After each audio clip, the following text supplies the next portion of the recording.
Well, we've been so disconnected from our relationship with God, source of the universe, right? It's like a lot of us, like we were saying, we feel so alone and separate from that. And I think that was one of the themes that we're bringing through, right? Our divine union with God. It's like, in all the ways we feel unworthy of that connection, or all the ways where we're so skeptical and don't believe that it's possible to have that connection.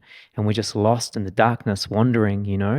And for me, that's what it was. And it took a lot of suffering before I opened up. It took a lot of suffering before I was like, okay, there's got to be something greater. There's got to be something that can pull me out of this darkness, because I have fucking no idea how to do it. And, I need help, like help me, and then through prayer, through curiosity, then life just starts to open up possibilities to start to slowly glimpse into, ways that you can be supported, ways that you can open up, ways that you can start to feel safe. Because I think at the end of the day, most people don't feel safe.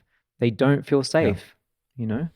Fundamentally, that's it. Safety and freedom on that continuum. This is something I've really been feeling into, is that in order to be free and to feel free, you first have to feel safe. And there's an amazing clinical study that was done where they had preschoolers or kindergartners, young kids, and they put them in a playground with no fence. And without having a fence, they didn't feel safe. They felt like, and of course that's natural, right? Like there's things that could come in, animals, people, whatever. It's not your safe container. And in that situation, they would all huddle around the teacher and they would barely explore all of the different slides and things that were available in the playground. But then they put the fence around the playground, and then the kids were free to like run around. And this is our life right now. This is our lockdown, pandemic, COVID culture that we're in right now, where it's just, how safe do you feel? And if you feel safe, all of these measures feel incredibly restrictive. But if you don't feel safe, well, then you want more measures to make you feel safe. And then when you feel safe, then you feel free. If everybody's wearing a mask, okay, now I feel comfortable going out because I feel safe. If everybody vaccinated, okay, I feel safe now I can go out. But it's just people trying to claim safety. And then those who already feel more safe are like, no, fuck this. This is a restriction of my freedom. So, and then on the other side, there's ways in which people are afraid of some, powerful cabal and totalitarian, dictatorship that's going to move in and take away everything. And I'm not saying that one fear is reasonable, the other fear is not reasonable. People have different fears, different levels of safety and different things. And you start to see that, and then you look out at the world and you can have compassion. Just be like, okay, I get it. Like, you don't feel safe yet. 100%. That's okay. I think there's so much divide at the moment. Like, the war on consciousness is the division between loved ones and families, my belief system against your belief system.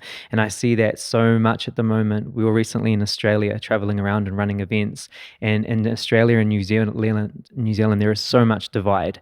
Like, it is insane the amount of pressure that the government is putting on people to get vaccinated. And some people are doing that out of choice. They believe that it's the right option for them. And then so it is. And then some people are making that choice out of fear. And then some people are just purely resistant to it.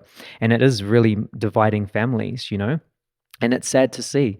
It's really, really sad to see, because that tactic has been used for a long time, divide and conquer. And if it wasn't COVID or a vaccine, it would be something else, And we all kind of see where we can fall into that place of judging, taking one side or the other, and then being righteous. It may be right for us, so we believe it's the right choice, but doesn't mean it's right for another person.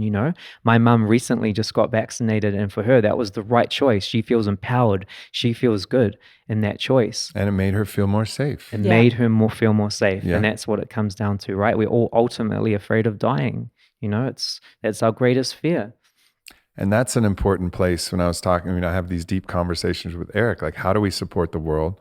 We're dreaming into this idea of united polarity, which isn't about changing people's minds or opinions, ultimately, other than the opinion that somebody else is completely separate from us. It's like, how do we recognize the shared humanity that we have and understand that just because I feel safe doesn't mean that I should suppose that somebody else is going to feel safe. That's not. So, but at the same time, can we start to soften the jagged edges around death, which is the primordial fear, right? Like, this is the thing. How do we soften the edges? And one of the great ways to soften the edges is to feel yourself as an energy that transcends our life. Breath work is 100%. one of the ways to do it. You feel an energy and an essence, and this thing that you know has existed forever and will exist forever. You can put whatever word you want on that thing, but you know it and you feel it. And then it's all of a sudden like, oh, well, nothing's going to destroy this thing. Yeah. Not a virus, not a bullet. Nothing is going to destroy this thing. This thing is eternal and I'm a part of it. And then that starts to just soften the edges of this monster that we have on the other side of the ultimate unknown, which is what happens when you die. But you start to understand that there is, maybe you don't know exactly, but you start to understand that there's something else there. And it just starts to soften the edges of the monster and helps people feel more safe. But I think until we start really going after these fundamental fears, you know, and just trying to help people for themselves, not tell them about it. I can't say like, hey, you know, there's an aspect of you that's going to transcend life and don't worry about it. You know, like you're going to exist forever. And that doesn't mean anything. That means nothing to this. Nothing. The whole body's like, yeah, all right, whatever, fucking weirdo. Go do more drugs. Yeah. You know, like that's the response. But then all of a sudden you give them a taste of it, like real gnosis with a G. You give them that feeling and then they're like, all right, well, I still would prefer not to die. And I definitely prefer not to suffer. And I'm with you. Yeah. I don't want to die and I don't want to suffer either. Yeah. But there's the jagged, rough parts of that just start to soften a little bit. And then it starts to get a little easier to be more comfortable in your skin. 100%. It really does. I found through breath work that my level of knowing and surrender into what you're describing it's just become my whole state of being. It really is such a beautiful state of peace. And we work with people, you know, all over the world and hear things like, but how do you trust? And I know it up here, but I don't really fully believe it yet. And I'm just not sure. And I'm finding myself still in resistance and yada, yada, yada. And like, even with purpose, you know, people say, I believe it's possible that I have a purpose, but I don't know what that purpose is. I don't know how to find that purpose. And through the breath or through even a diligent meditation practice, different ways of communing with your self-medicine is another way, so many different ways. It does become a felt knowing. And it's so personal. I remember a conversation I had with a very dear friend years ago, and he said to me, you are your father's business.